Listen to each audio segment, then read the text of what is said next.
yard, and that's with respect to the Great Lakes in Northeast Ohio. Besides holding 18% of the world's fresh water supply, the Great Lakes support more than 1.5 million jobs and generate $62 billion in wages, much of which is Northeast Ohio based. Great Lakes have produced a $7 billion economic activity return on investment, and it's important for us as Congress to continue to invest into resources like the Great Lakes to reduce biodiversity loss. Dr. Watson, in your testimony, you discussed the interconnectivity of biodiversity and how best practices need to be incentivized worldwide to enact transformative change. Can you discuss how countries can undertake this task while also maintaining steady economic production, for instance, in agriculture? How can farmers overhaul their current process while still maintaining profitability? Yeah, the first thing that we say is we need to be very multi-sectoral. In other words, you can't look at agriculture in isolation of energy, transportation, water, etc. So in any government, if we really want sustainable production and use of biodiversity, we need to make sure we get all sectors involved and all ministers involved. Having finance ministers involved in setting policies that are multi-sectoral. We need to also make sure we get all stakeholders involved. In other words, not just governments, not just the private sector, not just NGOs, but everyone together. We need polycentric governance at all scales. There is actually no doubt agriculture throughout the world can be much more sustainable. We don't need to extensify. We need to use good agroecological processes. And so there is, in my opinion, we can feed the world and save biodiversity and feed the world in a cost-effective way. As I mentioned earlier, reducing food waste is just one factor.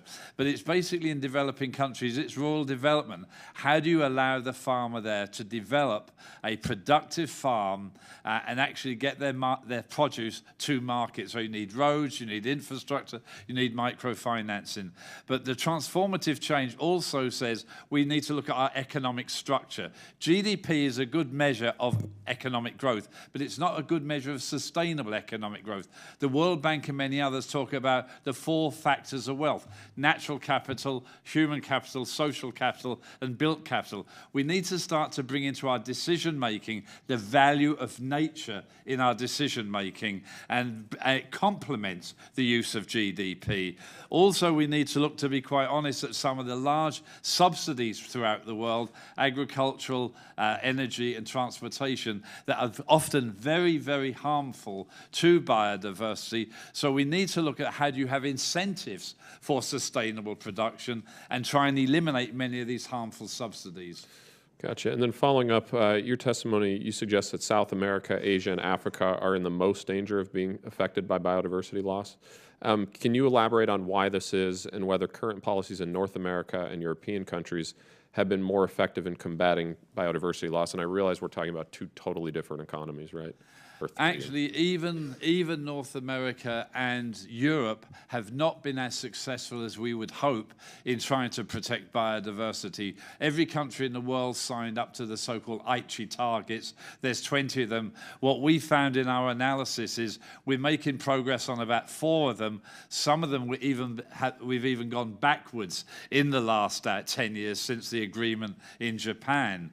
The reason biodiversity can most affect certain people in developing countries, poor people are more dependent on biodiversity, nature, than we are in, say, North America and Europe. And so many poor people are quite vulnerable to loss of forests, loss of wetlands, loss of grasslands, etc.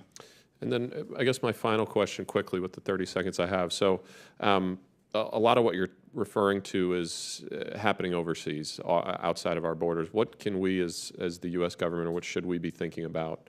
Well, through our aid policies, we can certainly work with developing countries, transfer of knowledge, projects that show how you can be sustainable. So USAID could play a very key role in showing how you could have sustainable agriculture, sustainable energy. All of that would go a long way to making a more sustainable world and protect